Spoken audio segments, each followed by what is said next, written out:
এই কমিটির কাকুরা আমাদেরকে এমন একটা বস্তু দিয়েছে, আমরা এই 8-9 জন সবাই হুমড়ি খেয়ে এখানে ছুটে এসেছি।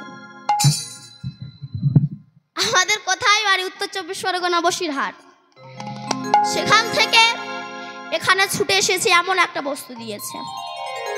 আপনারা নিশ্চয়ই বুঝতে পেরেছেন, বলার দরকার নাই। পারেননি? মানে টাকা। আমরা সবাই হুমড়ি খেয়ে ছুটে এসেছি। যদি ওটা আমার ঘরে থাকতো নিশ্চয়ই আমি আপনাদের ডাকে আসতাম না। আসতাম কি? আমার ঘরে নাই, তাই আমি আপনাদের ডাকে হুমড়ি খেয়ে ছুটে এসেছি। তা ব্রজগোপীরা কৃষ্ণকে বলছে, কৃষ্ণ যদি তোমার ঘরে থাকতো এই বস্তুটা, তবে তুমি এমন আমাদের ডাকে পাগলের মতো ছুটিয়ে আসতে না।